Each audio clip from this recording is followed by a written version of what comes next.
جاؤ گے تمام چیزوں سے تجھے دور کر دیا جائے گا۔ اس لیے سرکار نائب مجاہد ملت کی بارگاہ ہے، اور یہ بارگاہ وہ بارگاہ ہے جہاں آج صرف نائب مجاہد ملت نہیں ہے، کیونکہ ان کے عرس کی تقریب ہے۔ اور توجہ کے ساتھ سنیے گا کہ جب کسی صاحب عرس کا عرس ہوتا ہے تو وہاں صرف صاحب عرس موجود نہیں ہوتے ہیں، زور سے بولو سبحان اللہ، صاحب عرس موجود نہیں ہوتے ہیں۔ آج ہم جن کی بارگاہ میں آئے ہیں بہت سارے لوگ دعاؤں کے لیے ہاتھ اٹھاتے ہیں۔ بتائیے جب ہم تنہائی میں آتے ہیں، اکیلے ہوتے ہیں، حضرت کی ذات ہوتی ہے، اکیلے ہوتے ہیں، حضرت کی توجہ ہوتی ہے، اکیلے ہوتے ہیں، حضرت کی نظر کرم ہمارے جانب ہوتی ہے، اللہ کا کرم ہوتا ہے، ہم جو دعائیں مانگتے ہیں وہ قبول ہوتا ہے، جو دعائیں مانگتے ہیں وہ قبول ہوتی ہے، جو مانگتے ہیں وہ ہمیں ملتا ہے، جو چیزیں مانگی جاتی ہے وہ ہمیں دی جاتی ہے۔ سنیو توجہ کے ساتھ سننا، آج ہم اس بھیڑ میں آئے ہیں، مانگ رہے ہیں تبھی دیا جا رہا ہے۔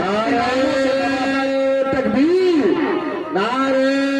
رسالت، مسلک اعلیٰ حضرت عرس نائب مجاہد ملت علماء اہل سنت علامہ توصیف رضا صاحب عبداللہ صاحب بھلی، زور سے بولو سبحان اللہ۔ دیکھیے خطیب اعظم ہندوستان حضرت علامہ مفتی توصیف رضا بھلی صاحب قبلہ تشریف لا چکے ہیں، زور سے بولیے سبحان اللہ۔ میرے بعد ان کو سننا ہے، سنیں گے کہ نہیں سنیں گے؟ جتنے لوگ سنیں گے ہاتھ اٹھا کر بولیے سبحان اللہ، اور زور سے بولیے سبحان اللہ۔ توجہ کے ساتھ سنیے، ایک بات بتا دو، حضرت کچھ دن قبل مدعو گئے تھے، حضرت مدعو گئے تھے، آپ بھی گاؤ جی پہچان گئے ہوں گے جی، میں نہیں بلایا تھا، حضرت مدعو گئے تھے، قسم خدا کی جب ان کی خطابت ہو گئی تو ان کے بعد لوگوں نے کسی کی بھی خطابت کو سننا پسند نہیں کیا۔ ایسے خطیب آپ کے درمیان موجود ہے، میرے بات سنیں، زور سے بول دیجئے سبحان اللہ۔ سنیے، آج یہاں جن کی بارگاہ میں آئے ہیں، علماء فرماتے ہیں جب کسی صاحب عرس کا عرس ہوتا ہے، عرس کی تقریب ہوتی ہے، اس دن صاحب عرس کے لیے بہت بڑا دن ہوتا ہے، بڑی خوشی کا دن ہوتا ہے، انعام کا دن ہوتا ہے۔ صاحب عرس کے یہاں ہم اپنی دعائیں لے کر حاضر ہوتے ہیں، التجائیں لے کر حاضر ہوتے ہیں، فریاد لے کر حاضر ہوتے ہیں، اور یہ سوچ کر پہنچتے ہیں کہ آج بڑا خوشی کا دن ہے، انعام ملیں گے، انعامات ملیں گے، لیکن بھیڑ بہت زیادہ ہوتی ہے، رش بہت زیادہ ہوتا ہے، لوگ بہت زیادہ ہوتے ہیں۔ اب دعا مانگی جاتی ہے، توجہ ہماری جانب کی جاتی ہے، اسی درمیان کوئی آدمی دعا مانگ رہا ہے، ہچکیاں بن گئی ہے، اور ہچکیاں جب بندھی ہے سسکیاں لے رہا ہے، حضرت کی توجہ ان کے جانب ہو جاتی ہے۔ ہم بھی دعا مانگ رہے تھے، تھوڑی سی توجہ میرے جانب سے ہٹی ہے، دوسرے جانب حضرت کی توجہ ہو گئی ہے۔ سنیوں ملاحظہ کرو،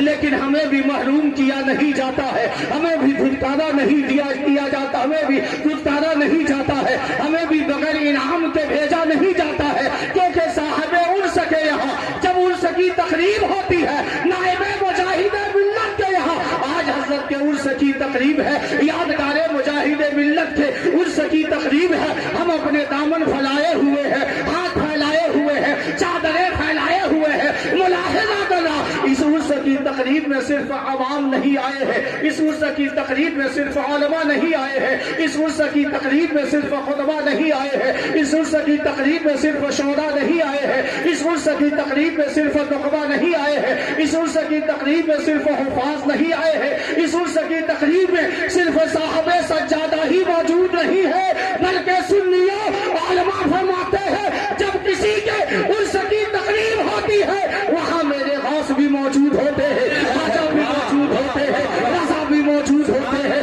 مخدوم سمنا بھی موجود ہوتے ہیں، قطب الدین بختیار قادری بھی ہوتے ہیں، نظام الدین اولیاء بھی ہوتے ہیں، شرف الدین احیاء منیری بھی ہوتے ہیں، غوث بنگالہ بھی ہوتے ہیں، سرکار مجاہد ملت بھی ہوتے ہیں۔ ہم دامن پھیلائے ہوتے ہیں، حضرت کی توجہ اگر ہمارے جانب سے کبھی ہلتی بھی ہے تو ہمیں کبھی غوث نواز دیتے ہیں، ہمیں کبھی خواجہ نواز۔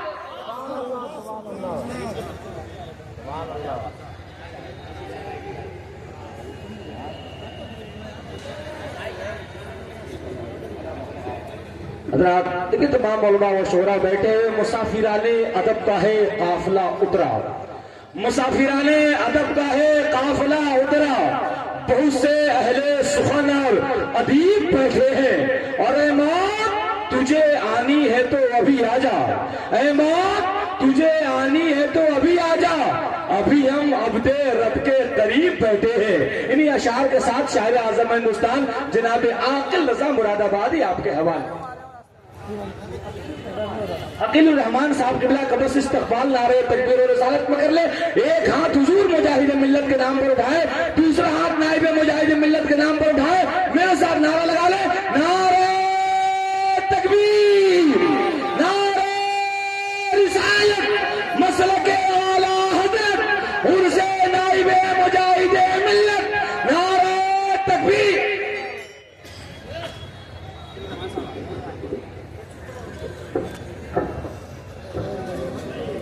بڑھیا ہے